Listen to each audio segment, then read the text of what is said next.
हमारे आसपास में ना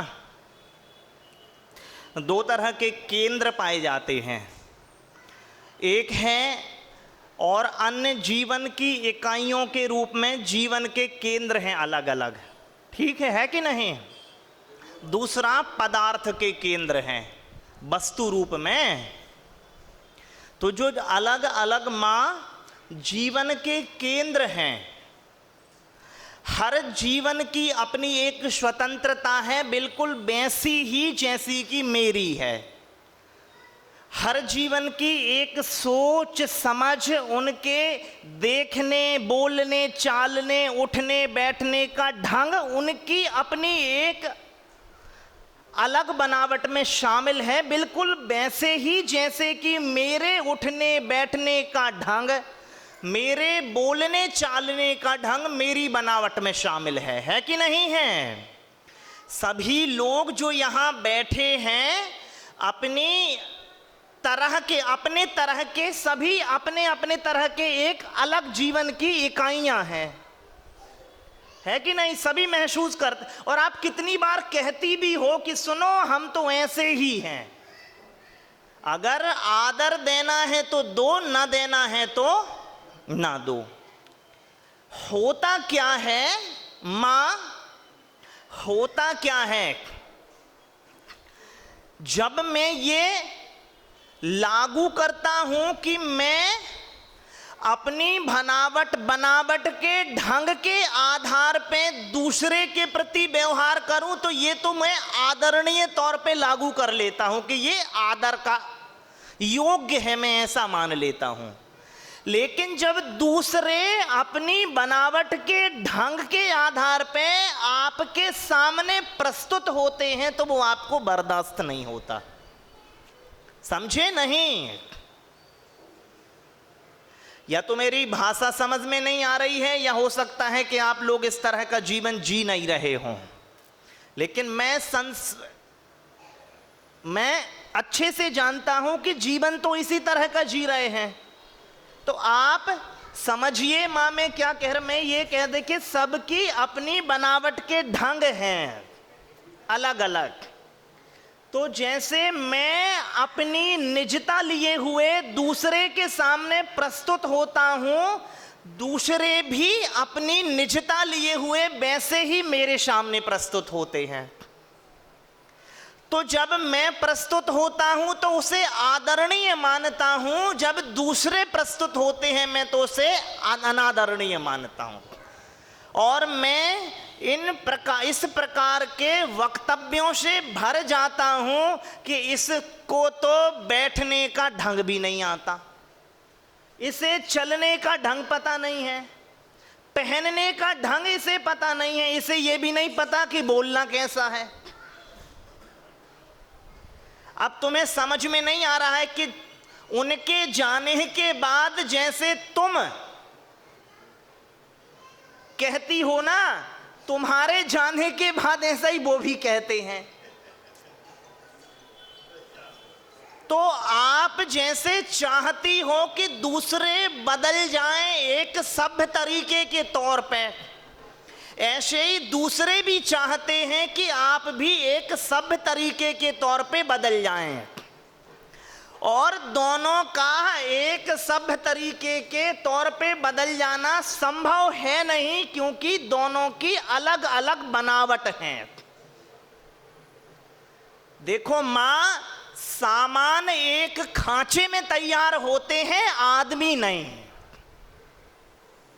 हर आदमी का अपना एक खांचा अलग होता है, ठीक है। तो जब मैं चाहता हूं या चाहती हूं कि दूसरे उस खांचे में अपने आप को ढाल लें जो खांचा मैं उसके लिए तैयार कर रहा हूं, तो पहली बात समस्या यह है कि उसे पता ही नहीं है कि तुमने कौन सा खांचा तैयार किया है।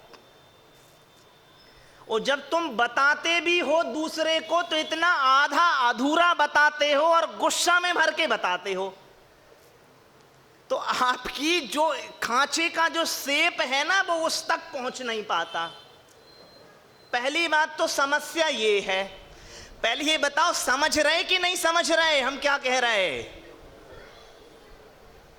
तो कम से कम मुझे संतुष्टि बनी रहे कि समझ रहा हूं, तो कम से कम हाँ ठीक है सिर हिलाते जाओ,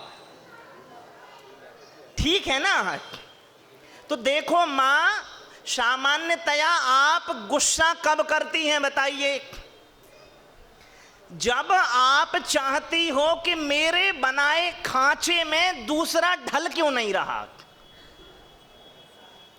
आपने अपने दिमाग में एक इच्छा तैयार कर ली और उस इच्छित के अनुसार जब दूसरा प्रवृत्ति नहीं करता है तो आपको गुस्सा आता है। तो पहली बात यह है कि उसे पता नहीं है कि इस आदमी ने अपने दिमाग में कौन सा खांचा बना रखा है। दूसरी बात यह है कि अगर वो आदमी आपके खांचे के अनुसार परिवर्तन भी हो जाए तो तुम में वो खांचा स्थायी रहेगा ये भी तय नहीं है। अभी तुम्हारा सवेरे का खांचा दूसरा होता है, शाम का दूसरा होता है और रात का खांचा दूसरा हो जाता है। हो जाता कि नहीं हो जाता?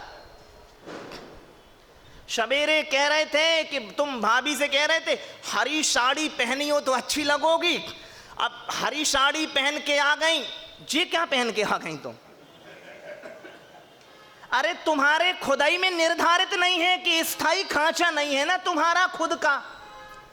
तो अगर दूसरा पहले के अनुसार बदले भी तो जब तक वो इसके अनुसार बदलता है, जब तक ये बदल जाता है तो वो फिर मिसफिट हो जाता है।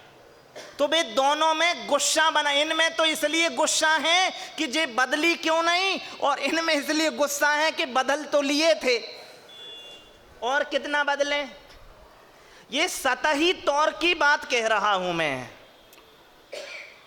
एक तो ये कि दूसरे को आपका खांचा पता नहीं है तो गुस्सा करने की फिर कोई जरूरत है नहीं, मुझे पता ही नहीं। दूसरी बात, यदि एक खांचा मैं दूसरे तक प्रसारित भी करता हूं तो तुम बदल जाते हो या ये बदल जाती हैं तो फिर। तीसरा मां समझिए कि कोई कितना भी चाहे दूसरे के अनुसार बदल ले वो कभी बदल नहीं पाएगा। क्यों? क्योंकि उसकी बनावट में शामिल है उसके जैसा होना, वो तुम्हारी बनावट में शामिल है तुम्हारे जैसा होना। चलिए बहुत अच्छी बात है, यहां पर बहुत सारे कपल बैठे होंगे, पेयर्स बैठे होंगे, मैं ऐसा मान के चलता हूं। तो कहां गए धर्मेंद्र? अब धर्मेंद्र भैया को मान के चलिए जो जो खाद्य पदार्थों में पसंद है, क्या वो भाभी आपको है? नहीं है। अरे जब तुम्हारी भोजन की रुचियां एक सी नहीं है और तुम सोच रहे हो व्यवहार की रुचियां एक सी हो जावे, बताइए क्या अलग? क्योंकि उसके होने का ढंग उसका अपना है, मेरे होने का ढंग मेरा अपना है। तो आप चीजों की, व्यक्तियों की, आत्माओं की बनावट को समझें और ये इच्छा जो पाल के बैठ गए हैं कि दूसरा वैसा बदलाव लाए अपने में जैसा मैं चाहूं, तो वो तो संभव है नहीं कदापि। ठीक है कि नहीं है? चौथी बात, गिनते जाइयो अलग अलग तौर पे। चौथी बात, भैया जब वो इसलिए वो है और आप इसलिए आप हो क्योंकि आप अलग जीवन का केंद्र हो, वो अलग जीवन का केंद्र है। और इस ब्रह्मांड में दो केंद्र कभी एक से हो ऐसा संभव है नहीं। नहीं है ना? अब ठीक, और सतही तौर पे देख लो, जिन्हें ना समझ में नहीं आया हो, एक दूसरी फैक्ट्री में तैयार है मग और एक दूसरी कहीं दिल्ली की फैक्ट्री और ग्वालियर की फैक्ट्री में अलग अलग तैयार हैं कपड़े। दोनों के कपड़ों में कुछ तो भिन्नता होगी ही, नहीं होगी क्या बताइए? वो अपनी बनावट के, वो अपने माता पिता से बने, तुम अपने माता पिता से बने, और तुम चाहते हो कि जे वैसा बन जाए जैसे मैं बना हुआ हूं। मैं अगर ममास बॉय हूं तो आप क्या सोचते हो कि ये क्या बन जाए? ममास गर्ल तो बन ही जावे। और ऐसा ही जे सोच रहे हैं कि अगर मैं, तो चौथी बात हो गई।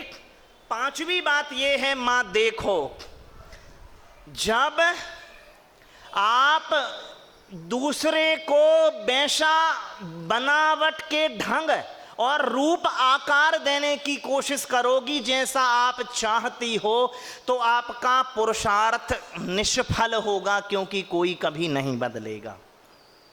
हां, पांचवी बात है, ये तब बदल जाएंगे जब ये राख हो जाएं या तुम राख हो जाओ। मुर्दा बाबूजी हो सकते हैं क्योंकि उसमें काट फाट संभव है। तो जिन लोगों ने जितना मुर्दा बनाने की किसी को कोशिश की, तो क्या हुआ? आदमी तो बदल गया लेकिन आत्मा मर गई। और ये बहुत अच्छे ढंग से समझ रहे हैं कि आदमी तो क्या हुआ, मां बदल गया और आत्मा उसकी क्या हो गई? मर गई। और जब जैसे ही आत्मा मरी तो आपने 7वें चरण की शिकायत करी कि अब तुम पहले जैसे नहीं रहे। क्या नहीं रहे मां? कहती हो ना, अब तुम पहले जैसे नहीं रहे। अरे भैया, आत्मा को मार के तो तुम्हारे हिसाब से बने। और मजेदार ये है, इस तरह के संबंध कभी सफल नहीं होंगे। पूछिए क्यों? क्योंकि आपको जो ये आदमी भाया था, यो पहले चरण का आदमी भाया था, जो अपने ढंग का था, बेपरवाह और लापरवाह। और वो होंगे बहुत सारे बुलेट पे घूमने वाले, इन्हें वो आदमी पसंद आया था ना तुम्हें, तो अब वो आदमी तो मर गया है। फिर आप मरे हुए आदमी में, जिसकी आत्मा मर गई है, उसमें फिर उसको खोजने की कोशिश कर रही हो, तो प्रेम तो कम होंगे कि नहीं होंगे? क्योंकि जिससे प्रेम हुआ था वो रहा ही नहीं। तो जब प्रेम कम हो गया है तो द्वंद्व होना तो लाजमी है मां। ठीक है कि नहीं है? अब चलिए ये देख लेते हैं मां, यदि मैं चाहता हूं या आप चाहती हो कि जीवन के जो अनंत केंद्र हैं डॉक्टर चाचा, वो वैसे बदल जाएं जैसे मैं चाहता हूं, तो दो चीजों से बदलेंगे।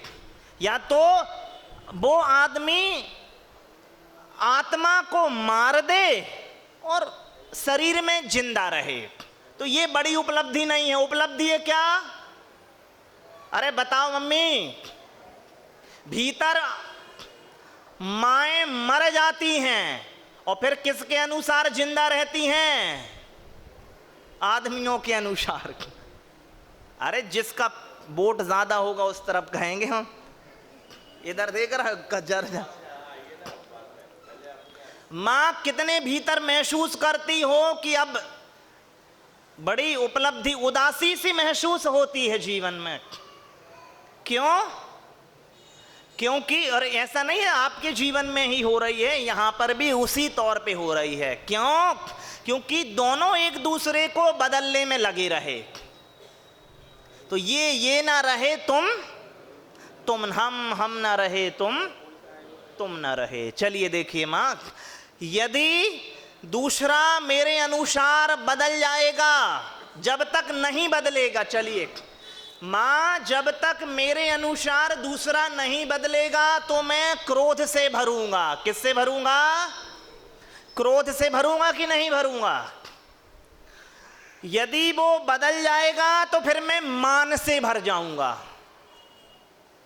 किससे भर जाऊंगा? मान से भर जाऊंगा। और यदि वो नहीं बदल रहा है मेरे अपने चरित्र के कारण, मेरे अपने व्यक्तिगत दोष के कारण, तो फिर मैं छल से भर जाऊंगा। भाभी, आपको गुस्सा कब आता है बताइए? जब दूसरा अपने इच्छा अनुसार नहीं बदले। चलिए, एक सौतेली मां ने, चलिए सांस ले लेते हैं जी, बड़ा दुख है। एक चाचा, एक सास ने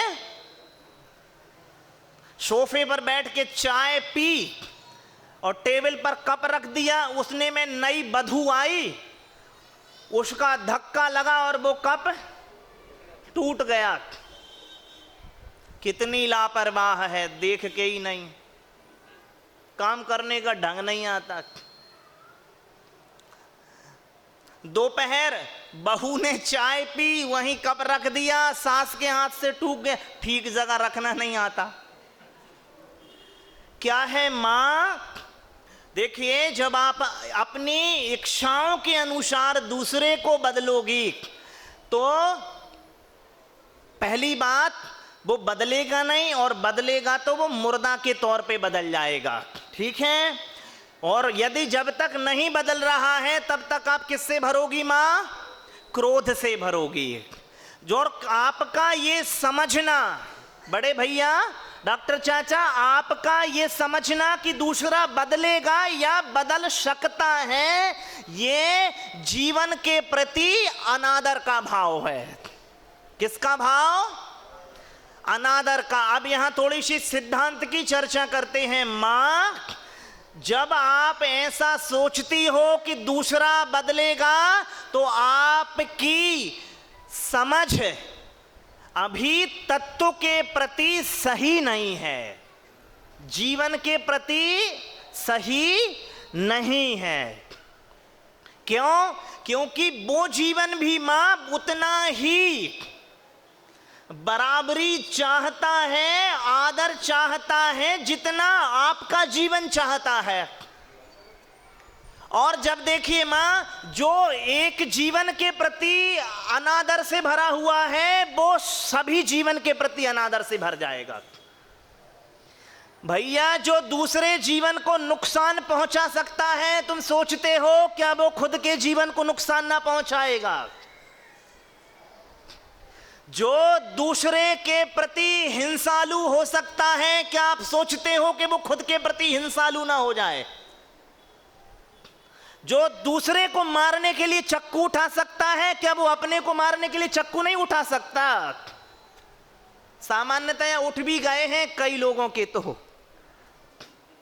हाँ, पहले चरण में दूसरे को मारने के, जब दूसरे पे बस नहीं चला तो खुद को मारने के।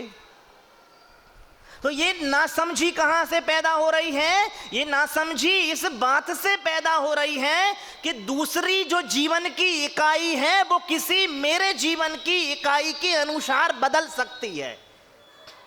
आप चीजों को ठीक से देख नहीं पा रही हो, इतना सा बात है और कुछ नहीं। आप जीवन की बनावट को समझ नहीं पा रही हो मां, और कुछ नहीं है। जो गुस्सा कोई बड़ा दोष नहीं है, दोष बड़ा ये है कि आप उसकी बनावट को नहीं समझ पा रहे। और जब मैंने बनावट समझ ली है कि हर जीवन अपने में स्वतंत्रता लिए हुए है, निजता लिए हुए हैं, तो मैं क्यों चाहूंगा कि तुम मेरे अनुसार बदलो? अरे, उसका सौंदर्य इसी में है कि वो अपने अनुसार हो जावे, और मेरा सौंदर्य इसमें है कि मैं मेरे अनुसार हो जाऊं। मां, आम आम हो जावे और नीम नीम हो जावे, तो दोनों फल ठीक से बढ़ पाएंगे कि नहीं बढ़ पाएंगे बताओ? और तुमने, आम ने चाहा कि नीम आम हो जावे, तो ना वो आम आम तो हो नहीं पाएगा और नीम को आम कर नहीं पाएगा। समझ गई? अब अम्मा अम्मा तो हो ही नहीं और बाबा बाबा भी नहीं रह गए। अब अम्मा अपने ढंग की अम्मा थोड़ा ही हो पाई हैं।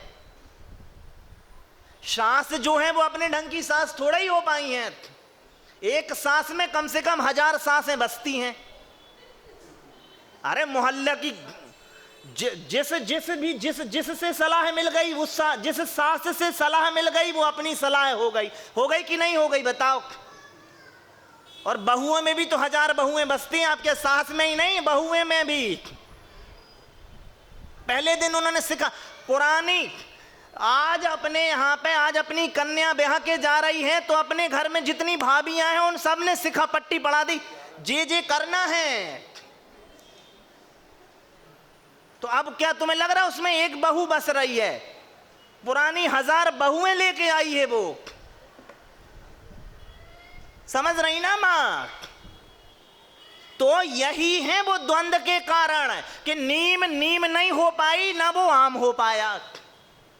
अरे भैया, आप अपनी निजता, अपनी तो आप लोग भी समझो, ये लोग भी समझें कि मां आप जब भी होगी वो वैसा ही होगी जैसी आपकी बनावट है, और वही आपका सौंदर्य है। और ये जब भी होंगे ये वही होंगे जो इनकी बनावट है। ना ये अपने धर्म से च्युत होने वाले हैं, ना तुम इनके अपने धर्म से च्युत होने वाली हो। हाँ, ये होगा कि तुम इनमें पेचकस लगाती रहो, ये तुम में पाना लगाते रहेंगे। तो ना तुम अपने ढंग से जी पाओगी, ना जे अपने ढंग से जी पाएंगे इनकी मतलब। और जो सब लोग आपके परिजन हैं, क्योंकि आप होने के लिए बने हो, ये होने के लिए बनी हैं। और हम सब चाह रहे हैं कि दूसरा वो हो जाए जो मैं चाहता हूं। ये तो होने से रहा नहीं। सो इसलिए तुम कहती रहती हो, ये सुनते नहीं है। ये मत कहो कि ये सुनते रहते हैं, ये तो सुनते ही नहीं है। क्योंकि मां बर्दाश्त की सीमा होती है। चलिए अपन क्षमापन की दिशा में अभी तो है नहीं, थोड़ी घड़ी बता दियो भैया। चलिए 5 मिनट 10 मिनट लेते हैं, है ना। चलिए मां यहां पर एक बात और देख लें। चलिए, तो ये हम एक दूसरे पर इस प्रकार के व्यवहार क्यों आरोपित करते हैं, वो उसका कारण है मां, उसका कारण है हमारी जो समझ है। क्या मां? हमारी जो समझ है वो अलग अलग ढंग से और अलग अलग आयु में प्रभावित हुई है। क्या हुई है? दूषित हुई है। हमारी समझ में दोष पैदा हो गए हैं। कब से पैदा हुए हैं? बचपन से लेकर के। कैसे दोष पैदा हुए हैं? एक उदाहरण देता हूं, हमने पहले भी कई बार दिया हुआ है, तो ये उनके लिए है जो नए आए हैं। इस हिसाब से ये 90% लोगों के लिए है, ठीक है, क्योंकि 90% ही नए हैं। तो मां देखिए, आपने सुना, मां सुनिए, मान के चलिए आपने सुना कि महाराज साहब आने वाले हैं, महाराज साहब बहुत अच्छे हैं, हालांकि भैया जी बहुत दुष्ट हैं। आपने मुझे नहीं देखा, मैंने आपको नहीं देखा। जैसे ही मैं आपके सामने आऊंगा तो जो आपने सुन रखा है मेरे बारे में, वह वचन मेरे चरित्र के मूल्यांकन में हस्तक्षेप करेगा कि नहीं करेगा? बताओ। करेगा। और आप हमेशा मेरे प्रति ऐसे समझ से भर जाओगे जो मैं हूं नहीं, और आप फिर दूसरों को भी कहते रहोगे कि भैया जी ऐसे हैं, भैया जी। तो ऐसा मां जो आज आपके जीवन में बैरी हैं, ठीक है, और जिनके प्रति आपके जीवन में आज गुस्सा है, आप एक बार देखो क्या उनके संबंध में आपने इस प्रकार के वचन नहीं सुने हैं? पहले सुन रखे हैं। बहू ने सास के प्रति सुना, सास ने बहू के प्रति सुना, भाभी ने देवर देवरानी के प्रति सुना, ये ऐसे होते हैं, दुष्ट होते हैं वगैरह वगैरह, सब सुना कि नहीं सुना। बड़े भैयाओं ने छोटे भैयाओं के संबंध में सुना कि ये तो छोटे भैया ने अरे बंटवारे के समय ज्यादा हड़प लेते हैं, पिताजी अक्सर बड़ा हिस्सा छोटे को ही देते हैं। ये सब एक दूसरे ने क्या कर रखा है, सुन रखा है, वो बचपन से सुन रखा। आप अभी मत सोचो कि अभी सुना, 1 से 5 साल की उम्र तक आपने वो सब सीख लिया था जो आप आज प्रस्तुत कर रहे हैं, कुछ भी नया नहीं प्रस्तुत कर रहे। 1 से 5 साल तक आप सीख चुके थे। तो मां, पहली बात सुनो मां, पहली बात, आप जो दूसरों के संबंध में आपने दूसरों से सुन रखा है या अपनों के संदर्भ में दूसरों से सुन रखा है, उसको थोड़ा सा उन वचनों में थोड़ी सी ढिलाई लाएं, नहीं तो आपकी जो बहू है ना वो उतनी बुरी है नहीं जितनी तुम्हें लग रही है। अगर वो उतनी बुरी होती तो अपनी मम्मी को अच्छी क्यों लगती?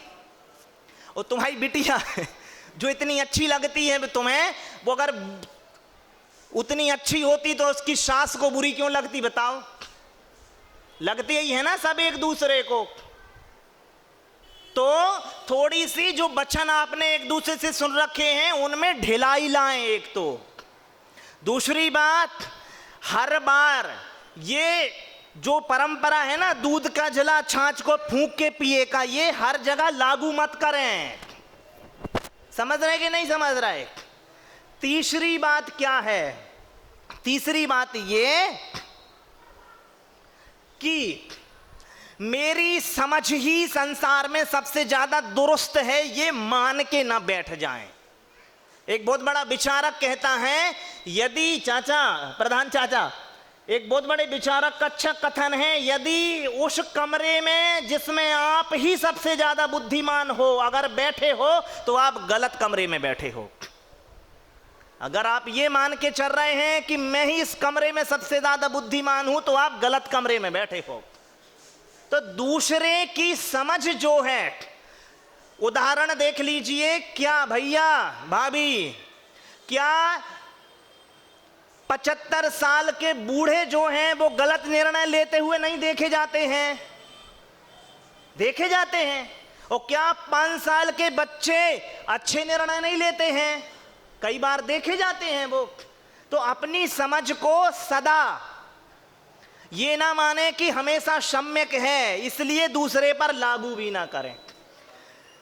चौथी बात मत सुनो, किसी से कोई भी बात कहो या ये कर दो या वो कर दो तो ना होगी ये बात पूरी, इसकी भी थोड़ी सी गुंजाइश रखो। क्या ये इस मेरी कही बात का अक्षरशः पालन होगा ही ऐसा मत मानो, किसी से भी थोड़ी सी गुंजाइश रखो कि ना भी होगी। एक और बात मां सुनो, कोई भी बात लागू करो या काम करो तो उसके अलग अलग पहलू देख लो। अगर इस ढंग से करेंगे तो ये नतीजे आएंगे, इस ढंग से करेंगे तो ये नतीजे आएंगे, इस ढंग से करेंगे तो ये नतीजे आएंगे।